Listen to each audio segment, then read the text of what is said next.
Sir ನಮಸ್ಕಾರ. ಕಾರ್ಲಾಪ್ರಪಾಳ್ಯ ಗ್ರಾಮ, ಬೆಂಗಳೂರು ಉತ್ತರ ತಾಲೂಕು, ಹೆಸರುಘಟ್ಟ ಹೋಬಳಿ. ಸರ್ ನಮ್ಮದು ಇಂಜಿನಿಯರಿಂಗ್ ಕಂಪ್ಲೀಟ್ ಆಗಿದೆ. ಇಂಜಿನಿಯರಿಂಗ್ ಕಂಪ್ಲೀಟ್ ಆದ್ರೂ ನಮ್ಮ ತಾತನ ಕಾಲದಿಂದನೂ ಕೃಷಿ ಮಾಡ್ಕೊಂಬಂದಿದ್ದಾರೆ. ಈಗ ನಮ್ಮ ದೊಡ್ಡಪ್ಪ ಮತ್ತು ನಮ್ಮ ಅಪ್ಪವರು ಅದನ್ನೆಲ್ಲ ಬೆಳೆಸಿದ್ದಾರೆ. ಅವ್ರ ನೆರಳಲ್ಲಿ ನಾವೇನೋ ಒಂಚೂರು ಸ್ವಲ್ಪ ಸ್ವಲ್ಪ ಕಲ್ತ್ಕೊಂಡು ಮಾಡಿದ್ದೀವಿ ಸರ್.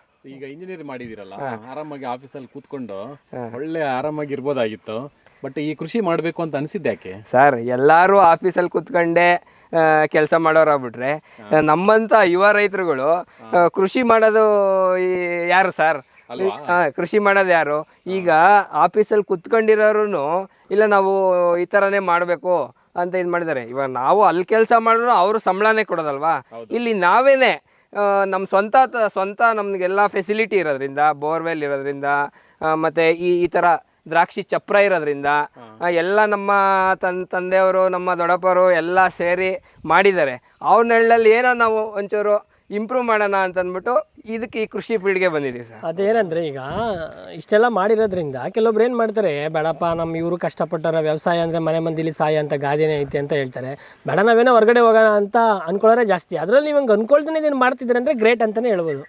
ಹೌದು ಸರ್. ಆ ಥರ ಎಲ್ಲ ನಾವು ಆ ಥರ ಭಾವನೆನೇ ಬಿಟ್ಟು ಇದು ನಮ್ಮದು ಸ್ವಂತ ದುಡಿಮೆ ಅಂತ ಹೇಳ್ಬಿಟ್ಟು ಮಾಡಿದ್ರೆ ಇದರಲ್ಲಿ ಯಾವುದೇ ಕಾರಣಕ್ಕೂ ಲಾಸ್ ಇಲ್ಲ.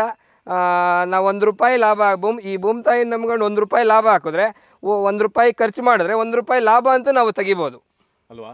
ಸೊ ಈಗ ನೀವಾಗಿ ರೈತರಾಗಿ ಏನೆಲ್ಲ ಬೆಳೆಗಳನ್ನ ಹಾಕಿದ್ರಿ ಸರ್? ನಾವು ಈ ಆಗ್ಲಿ ಗಿಡ ಇಡಕ್ಕೂ ಮುಂಚೆಗೆ ಇದಕ್ಕೆ ಚೆಂಡು ಹೂವು ಅಂತ ಹಾಕಿದ್ದು, ಆಮೇಲೆ ಹೀರೆ ಗಿಡ ಮಾಡಿದ್ದು, ಸೌತೆ ಗಿಡ ಮಾಡಿದ್ದೀವಿ, ಟೊಮೊಟೊ ಮಾಡಿದ್ದೀವಿ, ಕ್ಯಾಪ್ಸಿಕಮ್ ಮಾಡಿದ್ದೀವಿ, ಎಲ್ಲ ತರ ಬೆಳೆನೂ ಬೆಳೆದಿದ್ದೀವಿ ಸರ್. ಹೌದಾ? ಸೊ ಇದು ಬಂದು ಹೀರೆಕಾಯಿ ನಾರ್ಮಲ್ ಆಗಿ ಎಲ್ಲ ಕಡೆನೂ ಕಾಣ್ ಸಿಗಲ್ಲ. ನೀವು ಯಾಕೆ ಹಾಕ್ಬೇಕು ಅಂತ?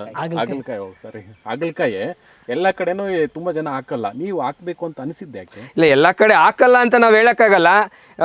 ಈಗ ರೈತರುಗಳು ನಾವು ಒಬ್ಬರೇ ಅಂತಲ್ಲ, ತುಂಬ ಜನ ಮರಕ್ಕಿಂತ ಮರ ದೊಡ್ಡದು ಅಂದಂಗೆ ತುಂಬ ಜನ ರೈತರುಗಳಿದ್ದಾರೆ.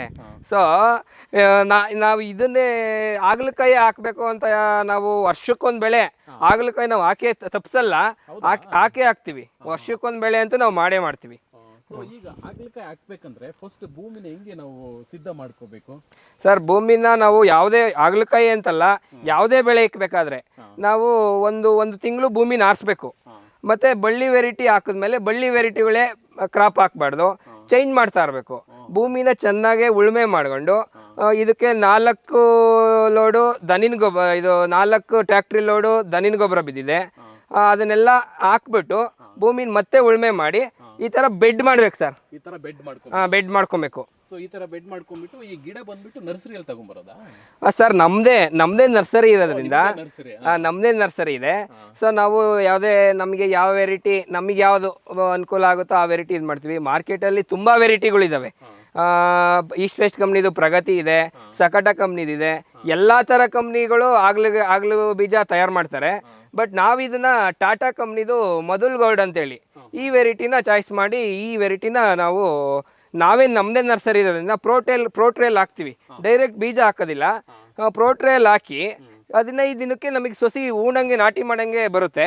ಅದನ್ನು ನಾವು ಪ್ಲಾಂಟಿಂಗ್ ಮಾಡಿದ್ದೀವಿ. ಹೌದಾ? ಸೊ ಈ ಗಿಡ ಬಂದು ಒಂದೊಂದಕ್ಕೆ ಎಷ್ಟು ಗ್ಯಾಪ್ ಕೊಟ್ಟಿದ್ದೀರಾ ಸರ್? ಈ ಗಿಡ ಬಂದು 4 ಅಡಿ ಇದೆ. ಗಿಡದಿಂದ ಗಿಡಕ್ಕೆ 4 ಅಡಿ ಇದೆ. ಮತ್ತೆ ಸಾಲಿಂದ ಸಾಲಿಗೆ ಬಂದು 10 ಅಡಿ ಇದೆ. 10 ಅಡಿ ಗ್ಯಾಪ್. ಹೌದು. ಸೊ ಇದಕ್ಕೆ ಬಂದು ಕಂಬ, ಈ ತರ ಕಲ್ಕಂಬ ಬೇಕೇ ಬೇಕು ಸಪೋರ್ಟ್ಗೆ ಸರ್. ಕಲ್ಕಂಬ ಈ ಅನುಕೂಲ ಇರೋರು ಕಲ್ಕಂಬ ಮಾಡ್ಕೊಂತಾರೆ, ಅನುಕೂಲ ಇಲ್ದವರು ಕಡ್ಡಿಯಲ್ಲೂ ಬೆಳಿತಾರೆ. ಕಡ್ಡಿಯಲ್ಲೂ ಬೆಳಿಬೋದು. ನಮಗೆಲ್ಲ ಅನುಕೂಲ ಇರೋದ್ರಿಂದ ನಾವು ಕಲ್ಕುಚೆ ಚಪ್ರದಲ್ಲಿ ಮಾಡಿದ್ದೀವಿ. ಹೌದಾ? ಸೊ ಈಗ ಗಿಡ ಹಾಕ್ತಿವಿ ಇವತ್ತು, ಇದು ಬಂದು ಈ ಹೂ ಬಂದು ಕಾಯಿ ಬರೋದು ಎಷ್ಟು ತಿಂಗಳಾಗತ್ತೆ ಸರ್? ಇವಾಗ ಮೇಂಟೆನೆನ್ಸ್ ಮಾಡೋದ್ರ ಮೇಲೆ ಇರುತ್ತೆ. ನಮ್ದು 45 ದಿನಕ್ಕೆ ಶಾಂಪಲ್ ಆಗಿದೆ. ಇದು 45 ದಿನಕ್ಕೆ ಕ್ರಾಪ್ ಬಂದಿದೆ. ಬೇರೆಯವ್ರದೆಲ್ಲ 60 ದಿನಕ್ಕೆ ಶಾಂಪಲ್ ಆಗಿದೆ. ನಮ್ದು 45 ದಿನಕ್ಕೆ ಶಾಂಪಲ್ ಆಗಿದೆ ಸರ್. ನೀವು ಈಗ ಹಾಗಲಕಾಯಿ ಹಾಕಿದ್ದೀರಾ ಸರ್? ಇದು 1 ಎಕರೆಲಿದೆ. 1 ಎಕರೆಗೆ ನಮ್ದು 1100 ನಾರು ಆಗ್ಲು ಸಸಿ ಬಿದ್ದಿದೆ ಸರ್. ಹೌದಾ? ಸೊ ಈಗ ಬಂದು 1 ಎಕರೆಯಲ್ಲಿ ಟೋಟಲ್ ಈಗ ಕಾಯಿ ಬರ್ತಾ ಇರತ್ತಲ್ಲ, ಒಂದೇ ಸರಿ ಬರುತ್ತಾ? ಇದೇನು ದಿನ ಕಟ್ ಮಾಡೋದಾ, ಹೆಂಗೆ ಇದ್ರದ್ದು? ಇಲ್ಲ, 45 ದಿನಕ್ಕೆ ಶಾಂಪಲ್ ಆದರೆ ನಮಗೆ ಹಂಗೆ ಒಂದು ವಾರ 500 kg ಹಿಂಗೆ ಶಾಂಪಲ್ ಆದರೆ ಹಂಗೆ ದಿನೇ ರೈಸ್ ಆಗುತ್ತೆ. ಇವನ್ ನಮ್ಮದು ಅಟ್ ಪ್ರೆಸೆಂಟು 1 ಟನ್ನು 300 kg ಹೋಗ್ತಾ ಇದೆ. ಹೌದಾ? ಹೌದು. ಸೊ ಈ ಟೋಟಲ್ 1 ಎಕರೆಯಲ್ಲಿ ಟೋಟಲ್ ಆಗಿ ಎಷ್ಟು ಫಸಲು ತೆಗಿಬೋದು ಸರ್? 1 ಎಕರೆಯಲ್ಲಿ 20 ರಿಂದ 25 ಟನ್ವರೆಗೂ ನಾವು ಇಳುವರಿ ತಗೊಬೋದು. ಹೌದಾ? ಹೌದು. ಸೊ ಈಗ ಬಂದು ರೇಟ್ ಎಲ್ಲ ಚೆನ್ನಾಗಿದೆ ಸರ್. ರೇಟು ನಮಗೆ 52 ರೂಪಾಯಿವರೆಗೂ ಸಿಕ್ತು. ಮಾರ್ಕೆಟ್ ಪ್ರೈಸ್ ಹಿಂಗೆ ಅಂತ ನಾವು ಎಕ್ಸ್ಪೆಕ್ಟ್ ಮಾಡೋಕ್ಕಾಗಲ್ಲ. ದಿನೇ ಮಾರ್ಕೆಟ್ ಪ್ರೈಸು ವೇರಿಯೇಷನ್ ಆಗುತ್ತೆ. ಇರೋದ್ರಾಗಿ ಈಗ 40 ರಿಂದ ನಮಗೆ 52ವರೆಗೂ ಆವರೇಜ್ ರೇಟ್ ಸಿಕ್ಕಿದೆ. ಅವರೇಜ್ ಏನು ತುಂಬ ಒಳ್ಳೆ ರೇಟ್ ಅಂತಲೇ ಹೇಳ್ಬೋದು ಅಲ್ವಾ? ಸೊ ಹಂಗಂದ್ರೆ 1 ಎಕರೆಗೆ ಎಷ್ಟು ತೆಗಿಬೋದು ಹಾಗಲಕಾಯಿ ಹಾಕಿದ್ರೆ? 1 ಎಕರೆಗೆ 20 ರಿಂದ 25 ಟನ್ನು ಇಳುವರಿ ತೆಗಿಬೋದು. ಓವರಾಲ್ ಆದಾಯ ಕೊನೆ ಆಗೋ ಅಷ್ಟರಲ್ಲಿ ಒಳ್ಳೆ ಪ್ರೈಸ್ ಇತ್ತು ಅಂತಂದರೆ 5 ರಿಂದ 6 ಲಕ್ಷ ಮಾಡ್ಬೋದು. 4 ರಿಂದ 5 ಲಕ್ಷ ಮಾಡಿರೋದು ಉದಾಹರಣೆ ಇದೆ. ಇನ್ನು ಕಮ್ಮಿ ಮಾಡಿರೋ ಉದಾಹರಣೆನೂ ಇದೆ. ಮಾರ್ಕೆಟ್ ಪ್ರೈಸ್ ಹಿಂಗೆ ಇರುತ್ತೆ ಅಂತ ಹೇಳೋಕ್ಕಾಗಲ್ಲ. ಅವರೇಜ್ ಒಂದು 20 ರೂಪಾಯಿ ರೇಟ್ ಇತ್ತು ಅಂದ್ರೂ 5 ರಿಂದ 6 ಲಕ್ಷ ಅಂತೂ ನಾವು ಎಕ್ಸ್ಪೆಕ್ಟ್ ಮಾಡ್ಬೋದು. ಈಗ 50 ರೂಪಾಯಿ ಇದೆ ಅಂತಂದ್ರೆ ಡಬಲ್ 50 ರೂಪಾಯಿ ಇದೆ ಅಂದರೆ ಒಂದು 7 ರಿಂದ 8 ಲಕ್ಷ ಇದು ಮಾಡೋ. 50 ರೂಪಾಯಿ ಒಂದೇ ಸಮ ಇರಲ್ಲ, ಮಾರ್ಕೆಟ್ ವೇರಿಯೇಷನ್ ಆಗ್ತಾ ಇರುತ್ತೆ. ಸೊ ಈಗ ಬಂದು 50 ರೂಪಾಯಿ 50 ರೂಪಾಯಿ ಇದೆ. ಇದು ಎಷ್ಟು ತಿಂಗಳ ಕ್ರಾಪ್ ಇದು ಸರ್? ಇದು ಶಾಂಪಲ್ಲು 45 ದಿನಕ್ಕೆ ಆಯಿತು ಅಂತಂದರೆ ಆಮೇಲೆ 3 ತಿಂಗಳವರೆಗೂ ನಾವು ಕೀಳ್ತಾ ಇರ್ಬೋದು. ಓಕೆ. ಈಗ ರೈತರು ಮಾಡೋರು ಪರ್ಟಿಕ್ಯುಲರ್ ಆಗಿ ಇಂಥದೇ ತಳಿ ಅಂತ ಆಯ್ಕೆ ಮಾಡ್ಕೋಬೇಕಾ? ಅಂದರೆ ಒಂದು ಲಾಭ? ಹೌದು ಸರ್. ವೆರೈಟಿ ಆಯ್ಕೆ ಮಾಡೋದ್ರಲ್ಲಿ ತುಂಬ ಒಳ್ಳೆ ವೆರೈಟಿನೇ ನಾವು ಆಯ್ಕೆ ಮಾಡಬೇಕು ಅಂತಲೇ ಹೇಳ್ಬೋದು. ಯಾಕೆ ಅಂತಂದರೆ ಮಾರ್ಕೆಟಲ್ಲಿ ತುಂಬ ಕಂಪ್ನಿಗಳಿದ್ದಾವೆ. ಆ ಕಂಪ್ನಿಗಳೆಲ್ಲ ಇವನ್ ನಮ್ಗೆ ಯಾವುದು ಬೆಸ್ಟು ನಾವು ನೋಡಿ, ನಾವು ನಮ್ಮದೇ ನರ್ಸರಿ ಇರೋದ್ರಿಂದ ನಾವು ನೋಡ್ತಾ ಇರ್ತೀವಿ ಫೀಲ್ಡ್ಗಳು. ಎಲ್ಲಿ ಯಾವ ವೆರೈಟಿ ಚೆನ್ನಾಗಿದೆ, ಯಾವುದು ಉತ್ತಮ ಅಂತ ನೋಡಿಬಿಟ್ಟು ನಾವು ಮಾಡ್ತೀವಿ ಸರ್. Okay sir. ಇದು ನಾಟಿನ ಅಥವಾ ಫಾರಮ ಯಾವುದು ಇದು? ಸರ್ ನಾಟಿ ಫಾರಮ್ ಅಂತ ಬರಲ್ಲ, ಇದರಲ್ಲಿ ಹೈಬ್ರಿಡ್ಡು ಈ ಸೀಡ್ಸ್ ಕಂಪ್ನಿಯವರು ತಯಾರಿಸ್ತಾ ಇರ್ತಾರೆ. ನಮ್ಗೆ ಯಾವ್ದು ಬೆಸ್ಟ್ ಚಾಯ್ಸ್ ನಾವು ಅದನ್ನ ಸೆಲೆಕ್ಟ್ ಮಾಡ್ಕೊಂತೀವಿ. ಸೊ ಇದ್ರ ಮೇಂಟೆನೆನ್ಸ್ ಹೆಂಗ್ ಸರ್? ಈಗ ಹಾಕಿದೀವಲ್ಲ, ಒಂದು ಗಿಡ ಹಾಕ್ತಿವಲ್ಲ, ಸೊ ಅದಾದ್ಮೇಲೆ ಏನೆಲ್ಲ ಔಷಧಿಗಳನ್ನ ಕೊಡ್ಬೇಕು? ಗೊಬ್ಬರ, ಔಷಧಿ? ಸರ್ ಇವಾಗ ಗಿಡ ಅಂತಂದ್ರೆ ಒಂದು ಮಗು ತರನೇ ಅಂತ ನಾವು ಅನ್ಕೊಬೇಕು. ಯಾಕೆ ಅಂತಂತಂದ್ರೆ ಇವಾಗ ಒಂದು ಮಗುಗೆ ಹುಟ್ಟತಾನೆ ಮಗು ದೊಡ್ಡದಾಗಬೇಕಂದ್ರೆ ಸುಮ್ಮನೆ ಆಗಲ್ಲ. ಅದಕ್ಕೆ ನಾವು ಪೋಷಕಾಂಶ ಕೊಟ್ರೇನೆ ಅಲ್ವಾ ಇದಾಗೋದು. ಇದು ಅದೇ ಥರನೇ. ಈ ಉತ್ತಮ ಪೋಷಕಾಂಶ ನಾವು ಸ್ಟಾರ್ಟಿಂಗಿಂದನೂ ಈಗ ನೋಡಿ, ಈ ಬೆಡ್ ಮಾಡಿಬಿಟ್ಟು DAP 3 ಮೂಟೆ, ಮತ್ತು ದನಿನ ಗೊಬ್ಬರ 5 ಟ್ರ್ಯಾಕ್ಟರ್ ಲೋಡು, ಮತ್ತು ಪೊಟ್ಯಾಶ್ 3 ಮೂಟೆ, ಮತ್ತು ಮೈಕ್ರೋನ್ಯೂಟ್ರಿಯೆಂಟ್ಗಳು, ಇದಕ್ಕೇನು ಗಿಡಕ್ಕೆ ಪೋಷಕಾಂಶ ಬೇಕೋ ಎಲ್ಲ ನಾವು ಮಣ್ಣಿಗೆ ಕೊಟ್ಬಿಡ್ತೀವಿ. ಸೊ ಇವಾಗ ಬೇರು ಮಣ್ಣಿಗೆ ಹೋಗೋದ್ರಿಂದ ಗಿಡ ಹೆಲ್ತಿಯಾಗಿ ಬರುತ್ತೆ. ಹೌದು. ಸೊ ಇದು ಬಂದು ಹಾಗಲಕಾಯಿದು ನಿಮ್ಮ ಹತ್ರನೇ ನರ್ಸರಿ ಏನೇ ಇರೋದ್ರಿಂದ ನಿಮ್ಮ ಹತ್ರನೂ ಗಿಡ ತಗೋಬೋದಾ? ಹೌದು, ನಮ್ಮ ಹತ್ರನೇ ನರ್ಸರಿ ಇರೋದ್ರಿಂದ ನಾವೇ ಹೇಳಿದ್ನಲ್ಲ, ಪ್ರೋಟ್ರೇಲ್ ಹಾಕಿ 15 ದಿನ ಆದ್ಮೇಲೆ ಇಲ್ಲಿ ಪ್ಲಾಂಟಿಂಗ್ ಮಾಡ್ತೀವಿ ಸರ್. ಸೊ ಈಗ ಬೇರೆ ರೈತರು ಯಾರಾದ್ರೂ ಬೇಕಂದ್ರೆ ನೀವು ಸಪ್ಲೈ ಮಾಡ್ತೀರಾ? ಹೌದು, ನಮ್ಮ ನರ್ಸರಿಯಲ್ಲಿ ಹೂವಿನ ಸಸಿಗಳು ಮತ್ತೆ ತರಕಾರಿ ಸಸಿಗಳು, ಎಲ್ಲ ತರ ತರಕಾರಿ ಹೂವಿನ ಸಸಿಗಳೆಲ್ಲ ಸಿಗುತ್ತೆ. ಓಕೆ. ಈಗ ಮೇಜರ್ ಆಗಿ ಹಾಗಲಕಾಯಿ ಕೃಷಿಲಿ ಕೀಟಬಾಧೆ ಅಂದರೆ ಯಾವ್ದು ತುಂಬ ಜಾಸ್ತಿ ಇದೆ ಸರ್? ಯಾವುದರಿಂದ ರೈತರು ಬೇಗ ಎಚ್ಚೆತ್ಕೊಳ್ಬೇಕು ಸರ್? ಈಗ ನಾಟಿ ಇಂಥದೇ ಕೀಟ ಇಂಥದೇ ಅಂತಲೂ ನಾನಾ ಥರ ಕೀಟಗಳಿದ್ದಾವೆ. ಇದು ಸಸಿ ನಾಟಿ ಮಾಡಿದಾಗಿಂದನೂ ನಾವು ಹೇಳ್ಬೇಕಾದ್ರೆ, ಸಸಿ ನಾಟಿ ಮಾಡಿ ಒಂದಿನ ಬಿಟ್ಟು ಅವತ್ತು ಬೆಳಗ್ಗೆನೇ ಮೆಟಲಾಕ್ಸಿಲ್ಲು ಮತ್ತು ಕ್ಲೋರೋಪೆರಾಪಸ್ ಅಂತ ಬರುತ್ತೆ, ಅದನ್ನು ಭೂಮಿಗೆ ಡ್ರಿಂಚ್ ಮಾಡಬೇಕು. ಯಾಕೆಂದರೆ ಈ ತೇವಾಂಶ ಮತ್ತು ಈ ಬುಡದಲ್ಲಿ ಸೀಮೆ ಪಾಮೆ ಇರ್ತಾವಲ್ವ, ಅಂಥವೆಲ್ಲ ಸಾಯ್ತವೆ, ಮತ್ತು ಗಿಡ ಯಾವುದೇ ಕಾರಣಕ್ಕೂ ಸಾಯಲ್ಲ. ಆ ಥರ ಹೆಲ್ಪ್ ಮಾಡುತ್ತೆ. ನೆಕ್ಸ್ಟು ಒಂದು 20 ದಿನ ಆದಮೇಲೆ ಬೆನಿವಿಯಾ ಅಂತ ಬರುತ್ತೆ, ಫಸ್ಟ್ ಸ್ಪ್ರೇ. 20 ದಿನ ಆದಮೇಲೆ ಬೆನಿವಿಯಾ ಅಂತ ಹೊಡಿಬೇಕು. ಆಮೇಲೆ ಯಥೇಚ್ಛವಾಗಿ ಒಂದೇ ಸಲ ಸ್ಟ್ರಾಂಗ್ ಕೆಮಿಕಲ್ ಹೊಡಿಬಾರ್ದು, ಬೇಸಿಕ್ ಕೆಮಿಕಲ್ಲು. ಎಲ್ಲರಿಗೂ ಗೊತ್ತಿರ್ತದೆ ಏನು, ಇವಾಗ ಇನ್ಸೆಕ್ಟ್ ಮರಕ್ಕಿಂತ ಮರ ದೊಡ್ಡದು ಅಂದಂಗೆ ಎಲ್ಲರಿಗೂ ಏನು ಗೊತ್ತಿಲ್ಲದೆ ಏನಿಲ್ಲ, ಎಲ್ಲರಿಗೂ ಗೊತ್ತಿರುತ್ತೆ. ಬಟ್ ಯಾವ ಟೈಮ್ಗೆ ಯಾವ ಮಾಡಬೇಕು ಅದು ಮಾಡಬೇಕು. ಒಂದೇ ಸಲ ಸ್ಟ್ರಾಂಗ್ ಔಷಧಿ ಹೊಡೆಯೋದಾಗಲಿ ಅಂಥವೆಲ್ಲ ಮಾಡಬಾರ್ದು. ಫಸ್ಟು ಕಾನ್ಫಿಡರ್ ಸೂಪರ್ ಅಂತ ಬರುತ್ತೆ, ಕಾನ್ಫಿಡರ್ ಸೂಪರ್ ಮಾಡಬೇಕು. ಆಮೇಲೆ ರೀಜೆಂಟು ಈ ಥರ ಬರುತ್ತೆ, ರೀಜೆಂಟ್ ಮಾಡಬೇಕು. ತುಂಬ ಥರ ಇದ್ದಾವೆ, ರೀಜೆಂಟು ಕಾನ್ಫಿಡರೇ ಮಾಡಬೇಕು ಅಂತಲ್ಲ, ಫಸ್ಟು ಬೇಸಿಕ್ಕಿಂದ ಆಮೇಲೆ ಸ್ಟ್ರಾಂಗಿಗೆ ಹೋದರೆ ಒಳ್ಳೆಯದು ಅಂತ. ಈಗ ಒಂದು ಬಳ್ಳಿಲಿ ಎಷ್ಟು ಕ್ರಾಪ್ ಗಂಟ್ಲ ನಾವು ತಗೋಬೋದು? ಎಷ್ಟು kg ಬರುತ್ತೆ ಒಂದು ಬಳ್ಳಿಲಿ ಸರ್? ಒಂದು ಓವರಾಲ್ ನಾವು 1100 ನಾರು ಉಣಿರೋದ್ರಿಂದ ನಾವು ಎಕ್ಸ್ಪೆಕ್ಟ್ ಮಾಡೋದಂದರೆ 25 ಟನ್ನು ತಗೊಬೋದು. ಈಗ ಕಾಯಿ ಬಂದಿದೆ ಅಂತ ಐಡೆಂಟಿಫೈ ಹೇಗೆ ಮಾಡ್ಕೋಬೇಕು? ಇವಾಗ ಇದು ಕಟಾವಿಗೆ ಬಂದಿದೆ ಅಂತ ಒಂದು ಕಾಯಿ ಹೇಗಿರಬೇಕು ಸರ್? ಮೂರು ದಿನಕ್ಕೊಂದ್ಸಲಿ ಕಟಾವು ಮಾಡಬೇಕು. ನೋಡಿ, ಈ ಕಾಯಿ ನಾವು ಮಾರ್ಕೆಟಿಗೆ ಹಾರ್ವೆಸ್ಟ್ ಮಾಡಬೇಕು ಅನ್ನಂಗೆ ಬಂದಿರುತ್ತೆ. ಈ ಕಾಯಿ ಕೀಳ್ತಿದ್ದಂಗೆ ನೆಕ್ಸ್ಟು ಈ ಪಿಂದಿ ರೆಡಿ ಆಗುತ್ತೆ, ನೆಕ್ಸ್ಟು ಈ ಪಿಂದಿ, ಹಿಂಗೆ ರೆಡಿ ಆಗ್ತಾ ಹೋಗ್ತಾ ಇರುತ್ತೆ. ಸೊ ಇದನ್ನ ಈ ಕಾಯಿನ ಇವಾಗ ಕೀಳ್ಬೋದಾ ಮಾರ್ಕೆಟ್? ಈ ಕಾಯಿ ಮಾರ್ಕೆಟಿಗೆ ಕೀಳ್ಬೋದು. ನಾವು ಕಂಪ್ನಿಗೆ ಹಾಕ್ತಾ ಇದೀವಿ. ಕಂಪ್ನಿ ಹಾಕೋ ಉದ್ದೇಶ ಏನು ಅಂತಂದ್ರೆ ಅಲ್ಲಿ ಡೈರೆಕ್ಟ್ ಯಾವುದೇ ಥರ ಕಮಿಷನ್ ಇಲ್ಲ, ಡೈರೆಕ್ಟ್ ನಮ್ಗೆ ಅವತ್ತು ಬೆಲೆ ಏನು ಪ್ರೈಸ್ ಇರುತ್ತೋ ಅದು ಮಾಡಿಕೊಡ್ತಾರೆ. ಕಂಪ್ನಿ ಅಂದ್ರೆ ಯಾವ್ದು? Big Basket, Big Basket, Ninjacart, More, Zepto, ಬೇಜಾನಿದಾವೆ. ದೊಡ್ಡಬಳ್ಳಾಪುರ ಲೋಕಲ್ ಸರೌಂಡಿಂಗು, ಅವ್ರವ್ರ ವಾತಾವರಣಕ್ಕೆ ಅವ್ರವ್ರ ಏರಿಯಾಗೆ ತಕ್ಕನಂಗೆ ಯಾವ್ಯಾವ ಮಾರ್ಕೆಟ್ ಅನುಕೂಲನೋ ಆ ಮಾರ್ಕೆಟ್ಗೆ ಹಾಕಿದ್ರೆ ಉತ್ತಮ ಅನ್ಸ್ಬೋದು. ಸೊ ಈಗ ನೀವು ಇದು ಹಾಕಿದಿರಲ್ಲ ಹಾಗಲಕಾಯಿ, ಈ ಸಾರಿ ಸಕ್ಸಸ್ ಆಗಿದೆ ಅಂತ ಅನ್ಸುತ್ತಾ ನಿಮಗೆ? ಹೌದು ಸರ್, ನೀವೇ ಇವಾಗ ನಾವು ಹೇಳೋದ್ಕಿಂತ ನೀವೇ ಇಲ್ಲೆಲ್ಲ ಫ್ರೂಟ್ ಸೆಟ್ಟಿಂಗು, ನೀವೇ ಇದೆಲ್ಲ ಗಿಡ ನೋಡ್ತಾ ಇದ್ರೆ ಸಕ್ಸಸ್ ಅಂತ ನೀವೇ ಹೇಳ್ಬೇಕು ಸರ್. ಸ್ಯಾಟಿಸ್ಫ್ಯಾಕ್ಷನ್ ನಿಮ್ಮ ಎಕ್ಸ್ಪೆಕ್ಟೇಷನ್ ಇಲ್ಲ, ನಮಗೆ ಎಕ್ಸ್ಪೆಕ್ಟೇಷನ್ ತರ ಬಂದಿದೆ ಕ್ರಾಪ್. ನಾವು ಹೆಂಗ್ ಆರೈಕೆ ಮಾಡ್ತೀವಿ ಅನ್ನೋದು ಮುಖ್ಯ, ಗೊತ್ತಾಯ್ತಾ? ನಾವು ಇದನ್ನ ರೇಟ್ ಇಷ್ಟೇ ಬರುತ್ತೆ ಅಂತ ಹೇಳಕ್ಕಾಗಲ್ಲ. ಇಷ್ಟೇ ಇವಾಗ ವಾತಾವರಣ ಏರುಪೇರಾದ್ರೆ ಸ್ವಲ್ಪ ರೋಗಗಳು ಬರ್ಬೋದು, ಅದನ್ನೆಲ್ಲ ಹೊಂದಾಣಿಕೆ ಮಾಡ್ಕೊಂಡು ಈ ಸಲ ನಮಗೆ ಎಕ್ಸ್ಪೆಕ್ಟೇಷನ್ ತರ ಬಂದಿದೆ ಅಂತ ನಮ್ಮ ಅನಿಸಿಕೆ. ಈಗ ಫಸ್ಟ್ ನ್ಯೂಟ್ರಿಯೆಂಟ್ ಆಗಿ DAP ಅವೆಲ್ಲ ಕೊಡ್ತೀರಾ, ಸೆಕೆಂಡ್ ನ್ಯೂಟ್ರಿಯೆಂಟ್ ಆಗಿ ನೀವು ಕ್ಯಾಲ್ಸಿಯಂ ಪೊಟ್ಯಾಷಿಯಂ ಏನಾದರೂ ಕೊಟ್ಟಿದ್ದೀಯಾ ಇದಕ್ಕೆ? ಈ ಕ್ಯಾಲ್ಸಿಯಮ್ಮು ಇದಕ್ಕೆ CN ಅಂತಂದ್ಬಿಟ್ಟು ಈಗ ತುದಿಯಲ್ಲಿ ನೋಡಿ ಈ ತರ ಹಣ್ಣಾಗಿ ಇದಾಗುತ್ತೆ. ಇದು 2 ರೀಸನ್ ಇಂದ ಆಗುತ್ತೆ. ಒಂದು ಕ್ಯಾಲ್ಸಿಯಂ ಕೊರತೆ ಇದಾದ್ರೂ ಆಗುತ್ತೆ, ಇನ್ನೊಂದು ಬೋರಾನ್ ಡಿಫಿಷಿಯನ್ಸಿ ಇದ್ರೂ ಆಗುತ್ತೆ, ಇನ್ನೊಂದು ಊಜಿ ಬಂದಿದ್ದಕ್ಕೆ ಚುಚ್ಚಿದ್ರು ಆಗುತ್ತೆ. ಇಲ್ಲಿ ಕೆಲವೊಂದು ಕಾಯಿ ನೋಡ್ಬೋದು ನೋಡಿ, ಈ ತರ ಬೆಂಡಾಗಿದೆ. ಇದಕ್ಕೆ ಊಜಿ ಏನಾದ್ರೂ ಬಂದು ಚುಚ್ಚಿದ್ರೆ ಬೆಂಡಾಗೋ ಚಾನ್ಸಸ್ ಇದಾವೆ. ಸರಿಯಾಗಿ ಪಾಲಿನೇಷನ್ ಆಗಿಲ್ಲ ಅಂದ್ರೆ ಈ ತರ ಬೆಂಡಾಗುತ್ತೆ. ಸೊ ನಾವು ಇದಕ್ಕೆ ಈ ತೋಟದಲ್ಲಿ ಒಂದು ಎಕರೆಗೆ 15 ಡಬ್ಬ ಊಜಿ ಡಬ್ಬ ಹಾಕಿದೀವಿ. ಊಜಿ ಡಬ್ಬ ಹಾಕಿರೋದ್ರಿಂದ ಊಜಿ ಅದಕ್ಕೋಗಿ ಅಟ್ರಾಕ್ಟ್ ಆಗುತ್ತೆ. ಅದರಿಂದ ನಾವು 60% ಊಜಿನ ಅವಾಯ್ಡ್ ಮಾಡ್ಕೊಬೋದು. ಮತ್ತು ಇನ್ಸೆಕ್ಟಿಸೈಡಲ್ಲಿ ನಾವು ಅವಾಯ್ಡ್ ಮಾಡ್ತೀವಿ ಅಂತಂದರೆ ಕಾರ್ಟ್ಯಾಪ್ ಮತ್ತು ಇಂಡಾಕ್ಸಿಕಾರ್ಬ್ ಅಂತ ಕೆಮಿಕಲ್ ಇದೆ, ಮತ್ತು ರಾನ್ಫಿನ್ ಅಂತ ಇದೆ, ತುಂಬ ಕೈಟ್ ಅಂತಿದೆ, ತುಂಬ ಔಷಧಿಗಳಿದ್ದಾವೆ. ಔಷಧಿಗಳ ಮುಖಾಂತರನೂ ಅವಾಯ್ಡ್ ಮಾಡ್ಕೊಬೋದು. ನೋಡಿ ಸರ್, ಇದು ಊಜಿ ಡಬ್ಬ. ಇದು ಎಕರೆಗೆ ನಾವು 15 ಡಬ್ಬ ಕಟ್ಟಿರ್ತೀವಿ, ನೋಡ್ಬೋದು ನೀವೇ. ಇದರಲ್ಲಿ ಒಂದು ಟ್ಯಾಬ್ಲೆಟ್ ತರ ಲೂರ್ ಇದೆ. ಇದಕ್ಕೆ ಈ ಸ್ಮೆಲ್ಗೆ ಊಜಿ ಹೋಗ್ಬಿಟ್ಟು ಅಟ್ರಾಕ್ಟ್ ಆಗುತ್ತೆ. ಸೊ ಈ ಊಜಿ ನೋಡಿ ಇಲ್ಲೆಲ್ಲ ಬಿದ್ದಿದೆ, ಬಿದ್ದಿದೆ.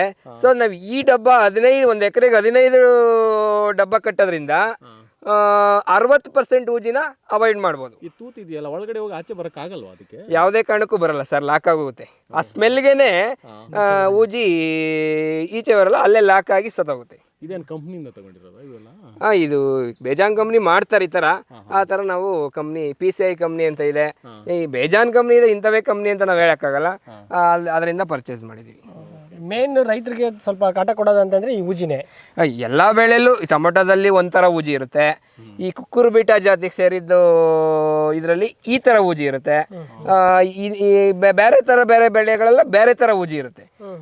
ಇದು ಬಳ್ಳಿ ವೆರೈಟಿಯಲ್ಲಿ ನೋಡಿ ಈ ಥರ ಊಜಿ ಇರುತ್ತೆ. ಇದೇನು ನೀವು ಡೈಲಿ ಚೇಂಜ್ ಮಾಡ್ತಿರ್ತೀರಾ ಊಜಿನ ಹೆಂಗೆ? ಡೈಲಿ ಇಲ್ಲ ಸರ್, ಒಂದು ಕ್ರಾಪ್ ತುಂಬಾ ಇವಾಗ ಒಂದ್ಸಲಿ ಕಟ್ಟಿದ್ರೆ ಒಂದು ಕ್ರಾಪ್ ಮುಗಿಯೋವರೆಗೂ ಇದಿರುತ್ತೆ. ಮತ್ತೆ ಟಚ್ ಮಾಡಲ್ಲ, ಮತ್ತೆ ಯಾವುದೇ ಕಾರಣಕ್ಕೂ ಟಚ್ ಮಾಡಲ್ಲ. ಮತ್ತೆ ಈ ಡಬ್ಬ ನಮ್ಗೇನು ವೇಸ್ಟ್ ಆಗಲ್ಲ. ಮತ್ತೆ ಈ ಲೂರ್ ಇರುತ್ತಲ್ಲ, ಈ ಲೂರ್ ಒಂದು 30 ರೂಪಾಯಿ ಒಂದು ಕಾಸ್ಟು. ಈ ಲೂರ್ ಮಾತ್ರ ತಗೊಂತೀವಿ, ಈ ಮಾತ್ರೆ ಟ್ಯಾಬ್ಲೆಟ್. ಹಾಂ,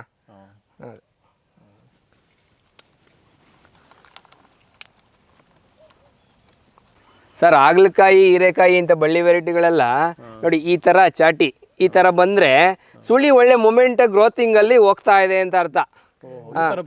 ಈ ಥರ ಎಲ್ಲ ಬಂದರೆ ಒಳ್ಳೆ ಹೆಲ್ತಿಯಾಗಿ ಮುಂದಕ್ಕೆ ಸರಾಗವಾಗಿ ಹೋಗ್ತದೆ, ಒಳ್ಳೆ ಇಳುವರಿ, ಒಳ್ಳೆ ಹೆಲ್ತಿಯಾಗಿದೆ ಗಿಡ ಅಂತ ಇದು ಉದಾಹರಣೆ. ಹಾಂ, ಇದು ಬಂದು ಈಗ ಹಾಗಲಕಾಯಿ ಎಲ್ಲ ಭೂಮಿಯಲ್ಲೂ ಆಗುತ್ತಾ? ಅದಕ್ಕೇನು ಸ್ಪೆಸಿಫಿಕೇಶನ್ ಭೂಮಿ ಬೇಕಾ ಹೆಂಗೆ? ನಮ್ಮದು ಕೆಂಪು ಭೂಮಿಯಲ್ಲೂ ಆಗುತ್ತೆ, ಮತ್ತು ಮರಳು ಮಿಶ್ರಿತ ಗೊಜ್ಜು ಮಣ್ಣು ಅಂತಾರೆ, ಆ ಮಣ್ಣಲ್ಲೂ ಆಗುತ್ತೆ. ಕೆಲವೊಂದು ಮಣ್ಣಾಗ ಆಗಲ್ಲ. ಸೊ ಮೇಜರ್ ಆಗಿ ಇದನ್ನು ಕಾಡುವಂಥ ರೋಗಗಳು ಯಾವಿರುತ್ತೆ ಸರ್? ಈ ಬೇಸಿಗೆ ಬಂತು ಅಂತಂದರೆ ಯಥೇಚ್ಛವಾಗಿ ಥ್ರಿಪ್ಸು ಮತ್ತು ಈ ವೈಟ್ ಫ್ಲೇಯಿಂದ ವೈರಸ್ ಬರೋ ಚಾನ್ಸಸ್ ಇದ್ದಾವೆ.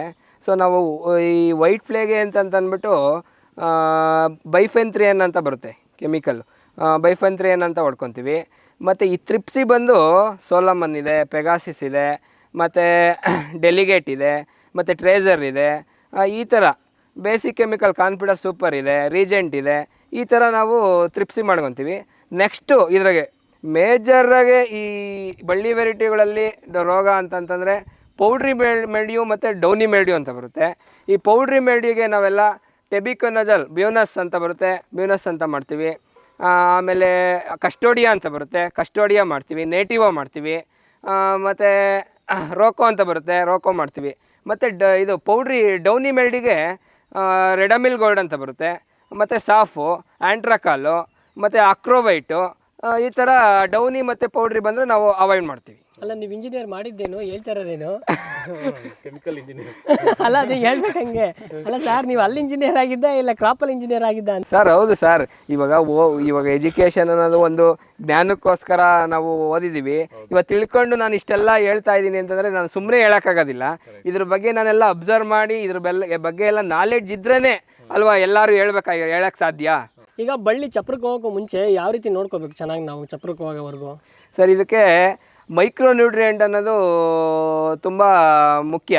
ಇದಕ್ಕೆ ನಾವು ಈ ಬೆಳೆಗಳಿಗೆಲ್ಲ ಏನು ಮಾಡ್ತೀವಿ, ಮೆಗ್ನೀಷಿಯಮ್ ಸಲ್ಫೇಟು ಮತ್ತು ವಾರಕ್ಕೊಂದ್ಸಲಿ ಹ್ಯೂಮಿಕ್ಕು ಫಲ್ವಿಕ್ ಇರೋ ಲಿಕ್ವಿಡ್ಗಳು ಬಿಡ್ತಾ ಇರ್ತೀವಿ. ಮತ್ತು ಜಿಂಕು, ಐರನ್ನು, ಬೋರಾನು, ಮೆಂಗನಿಸ್ಸು, ಈ ಥರ ಆಲ್ ಮೈಕ್ರೋ ನ್ಯೂಟ್ರಿಯೆಂಟ್ ಡಿಫಿಷಿಯನ್ಸಿ ಇರೋಂಥದ್ದು ಮಲ್ಟಿಪ್ಲೆಕ್ಸ್ ಜನರಲ್ ಲಿಕ್ವಿಡ್ ಆಗಲಿ ಇಲ್ಲ ಮಿಂಗಲ್ ಪ್ಲಸ್ ಆಗಲಿ, ಈ ಥರ ಕಾಂಬಿಟ್ಟು ಅಂತ ಬರುತ್ತೆ. ಬೇಜಾನು ಇಂಥದ್ದೇ ಅಂತಲ್ಲ, ಬೇಜಾನು ನಾನಾ ಥರ ಕಂಪ್ನಿ ಮೈಕ್ರೋ ನ್ಯೂಟ್ರಿಯೆಂಟ್ ಇದ್ದಾವೆ. ಅದನ್ನು ನಾವು ವಾರಕ್ಕೊಂದ್ಸಲಿ ನಮ್ಮದು ಡ್ರಿಪ್ ಇರಿಗೇಷನ್ ಇದೆ, ಡ್ರಿಪ್ಪಲ್ಲಿ ಕೊಡ್ತಾ ಇರ್ತೀವಿ. 1 ಎಕರೆಗೆ 5 kg ಕೊಡ್ತೀವಿ. ಈಗ ನಾರ್ಮಲ್ ಆಗಿ ಇವೆಲ್ಲ ಕೊಡ್ತಿದೆಯಲ್ಲ, nutrient first second third nutrient ಕೊಡ್ತಿದ್ರಲ್ಲ, ಅದು ಒಂದು ಲೆವೆಲಲ್ಲಿ ಒಂದು ಆಲೋಚನೆಯಿಂದ ಕೊಡ್ತಿದ್ರಾ ಇಲ್ಲ ಸಾಯಿಲ್ ಟೆಸ್ಟ್ ಏನಾದರೂ ಮಾಡಿಸ್ತೀರಾ? ಇಲ್ಲ, ನಾವು ಪ್ರತಿಯೊಂದು ಬೆಳೆ ಹಾಕಬೇಕಾದ್ರೂ ಭೂಮಿ ಮಣ್ಣಲ್ಲಿ ಯಾವ ಅಂಶ ಇಲ್ಲ, ಜಿಂಕು, ಐರನ್, ಬೋರಾನ್ ಯಾವುದು ಕೊರತೆ ಇದೆ ಅದನ್ನ ನೋಡ್ಕೊಂಡು ಅದನ್ನು ಯಥೇಚ್ಛವಾಗಿ ನಾವು ಭೂಮಿಗೆ ಹಾಕ್ಬಿಡ್ತೀವಿ. ಯಾವ್ದು ಕೊರತೆ ಇದೆ ಅದು ಮಣ್ಣು ಟೆಸ್ಟ್ ಮಾಡಿಸಿದ್ರೆ, ಮಣ್ಣು ಟೆಸ್ಟ್ ಮಾಡಿ ಇವಾಗ ಕೃಷಿ ವಿದ್ಯಾನಿಲಯ ಇರ್ಬೋದು, ಪ್ರೈವೇಟ್ ಕಂಪ್ನಿಗಳು ಬೇಜಾನ್ ಮಣ್ಣು ಟೆಸ್ಟ್ ಮಾಡ್ತಾರೆ. ಅಲ್ಲಿ ನಾವು ಮಣ್ಣು ಕೊಟ್ಟರೆ ಈ ಮಣ್ಣಲ್ಲಿ ಇಂಥ ಪೋಷಕಾಂಶ ಕೊರತೆ ಇದೆ ಅಂತ ನಮಗೆ ಗೊತ್ತಾದ್ಮೇಲೆ ನಾವು ಆ ಪೋಷಕಾಂಶನೇ ಕೊಡ್ತಾ ಇರ್ತೀವಿ. ಸೊ ಈಗ ಮಣ್ಣು ಟೆಸ್ಟ್ ಮಾಡಬೇಕಂದ್ರೆ ಎಲ್ಲಿ ಮಾಡಿಸ್ಬೇಕು ಆ್ಯಕ್ಚುಲಿ? KVK ಕೃಷಿ ವಿದ್ಯಾನಿಲಯ ಇರ್ತದೆ, IHR ಅಂತ ಇದೆ ಇಲ್ಲಿ ನಮ್ಮ ನಿಯರ್ ಹೆಸರುಘಟ್ಟದಲ್ಲಿ, ಅಲ್ಲಿ ಮಾಡಿಸ್ತೀವಿ. ಮತ್ತು ಪ್ರೈವೇಟ್ ಕಂಪ್ನಿ ಬಂದರೆ ಇಲ್ಲಿ ಕ್ರಿಯೇಜನ್ ಅಂತ ಇದೆ, ಅಲ್ಲೂ ಮಾಡಿಸ್ತೀವಿ. ನಾನಾ ಥರ ಎಲ್ಲಿ ಬೇಕೋ ಮಾಡಿಸ್ಬೋದು ಸರ್. ಸೊ ಈಗ ನಾವು ಸಾಯಿಲ್ ತೊಗೊಂಡೋಗಿ ಅವ್ರು ಕೊಟ್ಟರೆ ಎಷ್ಟು ದಿವಸ ಕೊಡ್ತಾರೆ ರಿಪೋರ್ಟ್? ಒಂದು 3 ದಿನ 4 ದಿನಕ್ಕೆ ಕೊಡ್ತಾರೆ. ಟೆಸ್ಟ್ ರಿಪೋರ್ಟು ಎಷ್ಟು ಕಾಸ್ಟ್ ಆಗುತ್ತೆ ಅದು? ಟೆಸ್ಟ್ ರಿಪೋರ್ಟು ಒಂದು ಫ್ರೀನೂ ಗೌರ್ಮೆಂಟ್ ಇದೆಲ್ಲ ಫ್ರೀ ಮಾಡಿಕೊಡ್ತಾರೆ. ಪ್ರೈವೇಟಲ್ಲೆಲ್ಲ ಒಂದು ಏನು ಜಾಸ್ತಿ ಖರ್ಚಾಗಲ್ಲ, ಅದಕ್ಕೆ ಒಂದು 500 ರೂಪಾಯಿ ಒಳಗಡೆ. ಈಗ ಫ್ರೀ ಮಾಡ್ಕೊಡ್ತಾರಲ್ಲ, ಈಗ ಅವ್ರ ಹತ್ರ ಹೋಗಿ ಸುಮ್ಮನೆ ನಾವು ಕೊಟ್ಟರೆ ಮಾಡ್ಕೊಡ್ತಾರ? ಹೌದು ಸರ್. ಇವಾಗ IHR ಅಂತ ಇರೋದ್ರೆಲ್ಲ ಕೃಷಿ ಮಾಹಿತಿಗೋಸ್ಕರನೇ. ಅಲ್ಲಿ ತುಂಬ ಇವಾಗ ಆಗ್ಲಿ ಗಿಡ ಅಂತಂದರೆ ಆಗ್ಲಿ ಗಿಡಕ್ಕೆ ರಿಸರ್ಚ್ ಮಾಡೋಂಥ ಡಾಕ್ಟ್ರುಗಳು ಇರ್ತಾರೆ, ಹೀರೆ ಗಿಡ ಅಂದರೆ ಹೀರೆ ಗಿಡಕ್ಕೆ ರಿಸರ್ಚ್ ಮಾಡೋಂಥ ಡಾಕ್ಟ್ರುಗಳು ಇರ್ತಾರೆ. ಪ್ರತಿಯೊಂದು ಬೆಳೆಗೂ ಇಂಥ ಇನ್ಸೆಕ್ಟಿಸೈಡ್ ಇಂಥರೇ ಅಂತ ರಿಸರ್ಚ್ ಮಾಡಿರೋರು ತುಂಬ ಎಜುಕೇಟೆಡ್ ಪೀಪಲ್ಸ್ ಇರ್ತಾರೆ. ಅಲ್ಲೋಗಿ ನಾವು ಮಾಹಿತಿ ತಗೊಂಡ್ರೆ ನಾವು ಆ ಮಾಹಿತಿ ಅವರೇನು ಇಲ್ಲ ಅಂತ ಹೇಳಿದ್ರೆ ಫ್ರೀ ಆಫ್ ಕಾಸ್ಟ್, ಯಾರೋ ದುಡ್ಡು ತೊಗೊಳಲ್ಲ, ಫ್ರೀ ಆಫ್ ಕಾಸ್ಟಲ್ಲಿ ಮಾಡಿಕೊಡ್ತಾರೆ. ಡೈರೆಕ್ಟ್ ಹೋಗಿ ಅವ್ರ ಹತ್ರ ಕೇಳ್ಬೋದು. ಆಮೇಲೆ ಇಲ್ಲಿ ಬಂದು ತೋಟ ನೋಡೋಂಥ ಫೆಸಿಲಿಟಿನೂ ಅಲ್ಲಿದೆ. ಇವಾಗ ಮಣ್ಣು ಚೆಕ್ ಮಾಡಲಿಕ್ಕೆ ಎಲ್ಲಿಂದ ಯಾವ ಥರ ಮಣ್ಣು ಎಷ್ಟು ಅಡಿಲಿ ತೊಗೊಂಡೋಗ್ಬೇಕು? ಮಣ್ಣು ಜಿಗ್ಜ್ಯಾಗ್ ಮ್ಯಾನರಲ್ಲಿ 1 ಎಕರೆಯಲ್ಲಿ ಈ ಮೂಲೆಯಲ್ಲಿ ತೆಗೆದ್ರೆ ಆ ಮೂಲೆ ಅಂತ ಜಿಗ್ಜ್ಯಾಗ್ ಮ್ಯಾನರ್ ಒಂದೇ ಕಡೆ ತೆಗಿಬಾರ್ದು. ಜಿಗ್ಜ್ಯಾಗ್ ಮ್ಯಾನರಲ್ಲಿ ಒಂದು ಅಡಿಯಷ್ಟು ತೋಡಿ ಆ ಮಣ್ಣು ಒಣಗಿರಬೇಕು. ಅಲ್ಲಿ ಗೊಬ್ಬರ ಎಲ್ಲ ಬಿದ್ದಿರಬಾರ್ದು. ಅಲ್ಲಿ ನಾವು ಮಣ್ಣು ತೊಗೊಂಡೋಗಿ ಜಿಗ್ಜ್ಯಾಗ್ ಮ್ಯಾನರಲ್ಲಿ 4 ಕಡೆ ತೆಗೆದಿರ್ತೀವಲ್ಲ ಮಣ್ಣು, 4-5 ಕಡೆ ತೆಗಿಬೇಕು 1 ಎಕರೆಯಲ್ಲಿ. ಆ ಮಣ್ಣೆಲ್ಲ ಮಿಕ್ಸ್ ಮಾಡಿ ಒಂದು ಇಡಿಯಷ್ಟು ತೊಗೊಂಡೋಗಿ ಕೊಟ್ಟರೆ ಅದು ಟೆಸ್ಟ್ ಮಾಡಿಕೊಡ್ತಾರೆ. ಹೌದಾ? ಈ ಜಿಗ್ಜ್ಯಾಗ್ ಅಂದರೆ ಹೆಂಗೆ ಅದು? ಜಿಗ್ಜ್ಯಾಗ್ ಅಂದರೆ ಈಗ ಇಲ್ಲಿ ತಗೊಂಡ್ರೆ ನೆಕ್ಸ್ಟ್ ಹಿಂಗೆ, ನೆಕ್ಸ್ಟ್ ಹಿಂಗೆ, ಒಂದೇ ಸ್ಟ್ರೈಟಾಗಿ ತೆಗಿಬಾರ್ದು. ಈ ಥರ ತಗೊಂಡೋಗ್ಬೇಕು. ಆ ಥರ ತಗೊಂಡೋಗಿ ಮಣ್ಣಲ್ಲಿ ತಗೊಳ್ಳೋದು. ಅದರಲ್ಲಿ ಮಣ್ಣು ಒಂದು ಅರ್ಧ ಅಡಿ ತೋಡಬೇಕು. ಈ ಅರ್ಧ ಅಡಿ ತೋಡಿರೋ ಮಣ್ಣು ಒಳಗಡೆ ಇರೋ ಮಣ್ಣು ತಗೊಂಡು ತೇವಾಂಶ ಗೊಬ್ಬರ ಇರೋ ಎಳ್ಳಿರೋ ಜಾಗ, ತೇವಾಂಶ ಇರೋ ಜಾಗದಾಗೆಲ್ಲ ತೆಗಿಬಾರ್ದು. ಭೂಮಿ ಒಣಗಿರೋ ಬೇಸಿಗೆ ಟೈಮಲ್ಲಿ ಮಾಡಿಸಿದ್ರೆ ಒಳ್ಳೇದು. ಭೂಮಿ ಒಣಗಿರೋ ಜಾಗದಲ್ಲಿ ತಗೊಂಡೋಗಿ ಒಂದು 4-5 ಕಡೆ, ಇವಾಗ ಇಲ್ಲಿ ತಗೊಂಡ್ರೆ ನೆಕ್ಸ್ಟ್ ಇಲ್ಲಿ ಹಿಂಗೆ ಜಿಗ್ಜ್ಯಾಗ್ ಮ್ಯಾನರಲ್ಲಿ ತಗೊಂಡು ಒಂದು 4-5 ಕಡೆ ಬಂದಿರೋದನ್ನ ಮಣ್ಣು ಮಿಕ್ಸ್ ಮಾಡಿ ಅದನ್ನು ಒಂದು ಇಡಿ ಅಷ್ಟು ತೊಗೊಂಡೋಗಿ ಕೊಡಬೇಕು. ಸೊ ಈಗ ಹಾಗಲಕಾಯಿಗೆ ನೀರಿನ ವ್ಯವಸ್ಥೆ ಯಾವ ರೀತಿ ಮಾಡಿದ್ದೀರಾ? ಸರ್ ನೀರಿನ ವ್ಯವಸ್ಥೆ ನಾವು ನೀರು ಜಾಸ್ತಿ ಬೇಸಿಗೆಯಲ್ಲಿ ನೀರು ಇಂಬರಬಾರ್ದು ಮತ್ತು ಮಳೆಗಾಲದಲ್ಲಿ ಜಾಸ್ತಿ ಈ ರೋಗ ಬರಬಾರ್ದು, ನೀರು ಯಥೇಚ್ಛವಾಗಿ ಅಂತ ಅಂದ್ಬಿಟ್ಟು ಮಲ್ಚಿಂಗ್ ಶೀಟ್ ಹಾಕಿದ್ದೀವಿ. ಹೌದು. ಮಲ್ಚಿಂಗ್ ಶೀಟು ಹಾಕ್ಬಿಟ್ಟು ಡ್ರಿಪ್ ಲೈನ್ ಮಾಡಿದ್ದೀವಿ.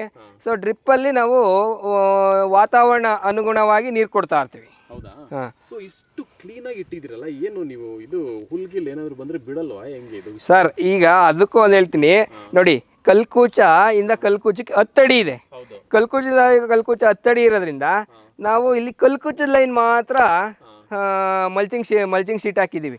ಯಾಕೆ ಅಂತಂತಂದರೆ ಇದು ಶಾಂಪಲ್ ಆಗೋ ಸ್ಟೇಜ್ವರೆಗೂ ನಾವು ಇಲ್ಲಿ ಟ್ರ್ಯಾಕ್ಟರ್ ಓಡಾಡ್ಬೋದು, ಸಣ್ಣ ಟ್ರ್ಯಾಕ್ಟರ್ ಓಡಾಡ್ಬೋದು. ಇದು ಯಾವುದೇ ಕಡೆಗೂ ರೋಟ್ರ್ ಹಾಕ್ಬಾರ್ದು. ಈ ಬ್ಲೇಡ್ ಬರುತ್ತೆ, ಬ್ಲೇಡಲ್ಲಿ ಹಿಂಗೆ ಎರ್ಕೊಂಬಂದ್ಬಿಟ್ರೆ ಕಳೆ ಎಲ್ಲ ಅವಾಯ್ಡ್ ಆಗುತ್ತೆ. ಹಾಂ. ಸೊ ಅದರಲ್ಲಿ ನಮಗೆ ಲೇಬರ್ ಉಳಿತಾಯ ಆಯಿತು. ಹಾಂ, ನಮ್ಮದೇ ಟ್ರ್ಯಾಕ್ಟರ್ ಇರೋದ್ರಿಂದ ನಾವು ಸ್ವಂತ ಖರ್ಚು ನಾವೇ ಮಾಡ್ಕೊಂಡಂಗೆ ಆಯಿತು. ಸೊ ಲೇಬರ್ನ ಉಳಿಸ್ಬೋದು. ಹಂಗೆಲ್ಲ ಮಾಡಿ ನೀವು ಇಷ್ಟು ಕ್ಲೀನಲ್ಲಿ ಇಟ್ಟಿದ್ದೀವಿ. ಮತ್ತು ಮುಂದೆ ಬತ್ತ ಗಿಡ ಕವರ್ ಆತ ನೆಳ್ಳಾದರೆ ಕಳೆ ಯಾವುದೇ ಕಾರಣಕ್ಕೂ ಬರಲ್ಲ. ಹಾಂ. ಆಮೇಲೆ ಈ ಯಾವುದೇ ಕಾರಣಕ್ಕೂ ಶಾಂಪಲ್ ಆದಮೇಲೆ ರೋಟ್ರ್ ಆಗಲಿ ಬ್ಲೇಡ್ ಆಗಲಿ ಹೊಡಿಬಾರ್ದು. ಯಾಕೆ ಅಂತಂದರೆ ಈ ಬೇರುಗಳೆಲ್ಲ ಮುಂದಕ್ಕೆ ಬಂದುಬಿಟ್ಟಿರ್ತವೆ, ಆವಾಗ ಬೇರಿಗೆ ಎಫೆಕ್ಟ್ ಆಗುತ್ತೆ. ಹಾಂ ಹಾಂ. ಓಕೆ, ಅವಾಗಾದರೆ ಸಮಸ್ಯೆ ಆಗುತ್ತೆ, ಮಾಡಬಾರ್ದಂಗೆ. ಮಾಡಬಾರ್ದು. ಈಗ ನೀವು ಹಾಗಲಕಾಯಿ ಬೆಳೆದಿದ್ದೀರಾ ಅಲ್ವಾ, ಇದು ಇಂಥ ಟೈಮಲ್ಲೇ ಇಂಥ ತಿಂಗಳಲ್ಲೇ ಬೆಳಿಬೇಕು ಅಂತ ಇದೆಯಾ, ಅಥವಾ ಮಾರ್ಕೆಟ್ನೆಲ್ಲ ನೋಡಿಕೊಂಡು ನೀವೇನಾದರೂ ಬೆಳೆಯೋದಿದೆಯಾ? ಸರ್ ಈಗೇನು ಸರ್, ಎಲ್ಲ ಟೆಕ್ನಾಲಜಿ ಇರೋದ್ರಿಂದ ಎಲ್ಲರಿಗೂ ಗೊತ್ತು ಯಾವ ಟೈಮಲ್ಲಿ ಏನು ಮಾಡಬೇಕು. ಈ ಟೆಕ್ನಿಕಲ್ ಉಪಯೋಗಿಸ್ ಮಾಡ್ಬೇಕು ಸರ್. ಇಂಥ ಟೈಮಲ್ಲಿ ಹಿಂಗೆ ಮಾಡಬೇಕು. ಇವಾಗ ನಮ್ಮದೇ ನರ್ಸರಿ ಇರೋದ್ರಿಂದ ಉದಾಹರಣೆ ಹೇಳ್ತೀನಿ, ಜಾಸ್ತಿ ಯಥೇಚ್ಛವಾಗಿ ಒಂದೇ ಸಲ ರೈಸ್ ಆಗ್ಬಿಡ್ತು ಅಂತಂದ್ಬಿಟ್ಟು ಬರೀ ಆಗಲಿ ಗಿಡನೇ ಮಾಡೋದಾಗಲಿ ಆ ಥರ ಎಲ್ಲ ಮಾಡಬಾರ್ದು. ತಿಳ್ಕೊಬೇಕು ವಾತಾವರಣ. ಇವಾಗ ಬೇರೆ ಭಾಗದಲ್ಲಿ ಹೆಂಗಿದೆ ಮೂಮೆಂಟ್, ಸಸಿಗಳು ಇಲ್ಲ ಬೀಜ ಹೆಂಗೆ ಮೂಮೆಂಟ್ ಆಗ್ತಾಯಿದೆ ಅಂತೆಲ್ಲ ನೋಡ್ಕೊಂಡು ಮಾಡಿದ್ರೆ ನಾವು ಖಂಡಿತ ಇದರಲ್ಲಿ ಲಾಭ ಗಳಿಸ್ಬೋದು. ವೈಜ್ಞಾನಿಕ ಯಾವುದಾದ್ರೂ ಒಂದು ಮಂತ್ ಅಂತ ಇದೆಯಾ ಅದರಲ್ಲಿ ಸರ್? ನಾವು ನಮಗೆ ತಿಳಿದಿರೋ ಮಟ್ಟಿಗೆ ಎಲ್ಲರೂ ಎಲ್ಲ ಟೈಮಲ್ಲೂ ಮಾಡ್ತಾರೆ. ನಾವು ಮಾರ್ಚಲ್ಲಿ ಎಂಡಲ್ಲಿ ನಾಟಿ ಮಾಡ್ತೀವಿ. ಮಾರ್ಚ್ ಎಂಡಲ್ಲಿ ಮಾಡಿದ್ರೆ ಮೇಯಲ್ಲಿ ನಮ್ಮದು ಶಾಂಪಲ್ ಆಗಿದ್ದು. ಆವಾಗ ಸ್ವಲ್ಪ ಸೀಸನ್ಗಳು ಸ್ಟಾರ್ಟ್ ಆಗುತ್ತೆ. ಕಲ್ಕತ್ತಾ ಸೀಸನ್ನು, ಚೆನ್ನೈ ಪಾರ್ಸಲ್ಗಳು ಹೋಗುತ್ತೆ. ಆ ಪಾರ್ಸಲ್ ಸೀಸನ್ನಾಗ ನಾವು ಮಾಡಿದ್ದೇ ಆದಲ್ಲಿ ಎಷ್ಟೇ ಬೆಳೀಲಿ, ಕರ್ನಾಟಕದಲ್ಲಿ ಎಷ್ಟೇ ಹಾಗಲಕಾಯಿ ಬೆಳೀಲಿ, ಉತ್ತಮ ರೇಟು ನಾವು ಎಕ್ಸ್ಪೆಕ್ಟ್ ಮಾಡ್ಬೋದು. ಆವಾಗ ಸೀಸನ್ ಸ್ಟಾರ್ಟ್ ಆಗುತ್ತೆ. ಎಷ್ಟೇ ಬೆಳೀಲಿ, ಬೇರೆ ಸ್ಟೇಟಲ್ಲೆಲ್ಲ ಬೆಳೆಯೋಕ್ಕಾಗಲ್ಲ. ಸೊ ನಾವು ಆವಾಗ ಒಳ್ಳೆ ಪ್ರೈಸು ನಾವು ಎಕ್ಸ್ಪೆಕ್ಟ್ ಮಾಡ್ಬೋದು ಅಂತ ನಾವು ಆ ಒಂದು ಸೀಸನ್ನ ಮಾಡ್ತೀವಿ. ನೆಕ್ಸ್ಟ್ ಬಂತಂದರೆ ನವೆಂಬರ್ಗೆ ಶಾಂಪಲ್ ಆಗಂಗೆ, ಅಕ್ಟೋಬರಲ್ಲಿ ನಾಟಿ ಮಾಡಿಕೊಂಡ್ರೆ, ಸೆಪ್ಟೆಂಬರಲ್ಲಿ ನಾಟಿ ಮಾಡಿಕೊಂಡ್ರೆ ನವೆಂಬರಿಗೆ ಬರುತ್ತೆ. ನವೆಂಬರಿಗೆ ಆವಾಗ ನಾವು ಕೋಲ್ಡು ಗಿಡನ ಇಷ್ಟೊಂದು ಸರಾಗವಾಗಿ ಬೆಳೆಯಲ್ಲ, ನಿಧಾನ ಬೆಳೆಯೋದು, ಬೆಳವಣಿಗೆ ಕಮ್ಮಿ. ಸೊ ನಾವು ಆವಾಗ ಸೆಪ್ಟೆಂಬರ್ ಹಿಂದೆನೇ ನಾಟಿ ಮಾಡ್ಕೊಂಬಿಟ್ರೆ ಗಿಡ ನಾವು ಗ್ರೋತಿಂಗ್ ಒಂದು ಸ್ವಲ್ಪ ಕೋಲ್ಡ್ ಕಮ್ಮಿ ಇರುತ್ತೆ, ಗ್ರೋತಿಂಗ್ ಬಂದುಬಿಡುತ್ತೆ. ನವೆಂಬರಲ್ಲಿ ಕೋಲ್ಡ್ ಸ್ಟಾರ್ಟ್ ಆಗುತ್ತೆ. ಆವಾಗ ನಮಗೆ ಎಲೆಯಲ್ಲಿಗೂ ಪಿಂದಿಗೆ ಬರುತ್ತೆ ಮತ್ತು ಗ್ರೋತಿಂಗ್ ಜಾಸ್ತಿ ಆಗೋಲ್ಲ ಆ ಟೈಮಲ್ಲಿ. ಆ ಟೈಮಲ್ಲಿ ಸ್ವಲ್ಪ ಹತ್ತತ್ರ ಉಣ್ಕೊಳ್ಳೋ ಸಸಿ ಒಳ್ಳೆಯದು. ಆವಾಗಲೂ ಡಿಮ್ಯಾಂಡ್ ಇರುತ್ತೆ. ಆವಾಗ ನವೆಂಬರು, ಡಿಸೆಂಬರು, ಜನವರಿ, ಫೆಬ್ರವರಿವರೆಗೂ ಚೆನ್ನಾಗಿ ನಡೆಯುತ್ತೆ ರೇಟು. ನೀವೀಗ ಹೊರಗಡೆ ಸ್ಟೇಟ್ಗೂ ಎಕ್ಸ್ಪೋರ್ಟ್ ಮಾಡ್ತೀರಾ? ಹೌದು, ನಾವು ಇವಾಗ ನಿಂಜಾ ಘಾಟು, ಬಿಗ್ ಬಾಸ್ಕೆಟು ಅಲ್ಲೆಲ್ಲ ಹಾಕ್ತೀವಿ ಅಂತಂದರೆ ಅವ್ರು ಚೆನ್ನೈಗೆ ಎಲ್ಲ ಪಾರ್ಸಲ್ಗಳು ಹಾಕ್ತಾರೆ. ಸೊ ಈಗ ಡ್ರಿಪ್ ಇರಿಗೇಷನಲ್ಲಿ ಏನೆಲ್ಲ ಔಷಧಿ ಎಲ್ಲ ಕೊಡ್ತೀರಾ ನೀವು ಜನರಲ್? ಸರ್ ಡ್ರಿಪ್ ಮಾಡೋದ್ರಿಂದ ನಮಗೆ ಈ ಗಿಡಕ್ಕೆ ಬೇಕಾದಂಥ ಮೈಕ್ರೋನ್ಯೂಟ್ರಿಯೆಂಟ್ ಎಲ್ಲ ವಾರಕ್ಕೊಂದ್ಸಲಿ ಕೊಡ್ತಾ ಇರ್ತೀವಿ. ಮತ್ತು ಸ್ಟಾರ್ಟಿಂಗಲ್ಲಿ ಸಸಿ ನಾಟಿ ಮಾಡಿ 10 ದಿನಕ್ಕೆ ಯೂಮಿಕ್ ಆಸಿಡ್ ಅಂತ ಕೊಡ್ತೀವಿ. ಮತ್ತು ಯೂಮಿಕ್ ಆಸಿಡ್ ಅವಾಗೇ ಕೊಡೋದು ಅಂತಲ್ಲ, ಗಿಡ ಶಾಂಪಲ್ ಆಗಿ ಕಾಯಿ ಕುಯ್ತಾ ಇರ್ಬೇಕಾದ್ರೂ 15 ದಿನಕ್ಕೊಂದ್ಸಲಿ ಯೂಮಿಕು ಫಲ್ವಿಕ್ ಆಸಿಡ್ ಅಂತ ಲಿಕ್ವಿಡ್ ಕೊಡ್ತಾಯಿದ್ರೆ ಗಿಡ ಹೆಲ್ತಿಯಾಗಿ ಮೂಮೆಂಟ್ ಆಗಲಿ, ಸುಳಿಯ ಮೂಮೆಂಟ್ ಆಗಲಿ ಚೆನ್ನಾಗಿರುತ್ತೆ. ಮತ್ತು ಸ್ಟಾರ್ಟಿಂಗಲ್ಲಿ 1261 ಅಂತ ಕೊಡ್ತೀವಿ. ಒಂದು ನಾಟಿ ಮಾಡಿ 1 ತಿಂಗಳಾದಮೇಲೆ ಈ ಡ್ರಿಪ್ ಮುಖಾಂತರನೇ 1 ಎಕರೆಗೆ 5 kg ಲಿಕ್ವಿಡ್ ಕೊಡ್ತೀವಿ. 1261 ಅಂತ ಸ್ಟಾರ್ಟಿಂಗ್ ಕೊಡ್ತೀವಿ. 2024 ಅಂತ ಬರುತ್ತೆ, 2024 ಕೊಡ್ತೀವಿ. 13-0 ಫ್ಲವರು ಮತ್ತು ಫ್ರೂಟ್ ಸೆಟ್ಟಿಂಗ್ ಆದಾಗೆಲ್ಲ 13-0-45 ಕೊಡ್ತೀವಿ. ನೆಕ್ಸ್ಟು ಗಿಡ ಈ ಸರಾಗವಾಗಿ ಬೆಳೀತಾ ಇದ್ದರೆ ಸ್ವಲ್ಪ ಆಲ್ಟ್ ಆಗಂಗೆ 50-34, 00-50 ಪೊಟ್ಯಾಷಿರ ಅಂತ ಲಿಕ್ವಿಡ್ ಕೊಡ್ತೀವಿ. ಮತ್ತು ಈ ತೇವಾಂಶ ಎಲ್ಲ ಜಾಸ್ತಿ ಆದಾಗ ಪೊಟ್ಯಾಷಿಯಮ್ ಶ್ಯೂರೇಟ್ ಅಂತ ಕೊಡ್ತೀವಿ. ಅದರ ಸಲ್ಫರ್ ಕಂಟೆಂಟ್ ಇರ್ತದೆ. ಅದು ಏನಂತ ಮಳೆ ಹುಯ್ದ ಜಾಸ್ತಿ ಫರ್ಟಿಲೈಸರು ಆ ಪೊಟ್ಯಾಷಿಯಮ್ ಶ್ಯೂರೇಟ್ ಬಿಡೋದ್ರಿಂದ ಸಲ್ಫರ್ ಇರೋದು ಸ್ವಲ್ಪ ಗಿಡಕ್ಕೆ ಹೀಟ್ ಕೊಡ್ತದೆ. ಅವಾಗ ನಾವು ನೈಟ್ರೋಜನ್ನ ಸ್ವಲ್ಪ ಅವಾಯ್ಡ್ ಮಾಡಬೇಕು ಮಳೆ ಹುಯ್ದ ಟೈಮಲ್ಲಿ.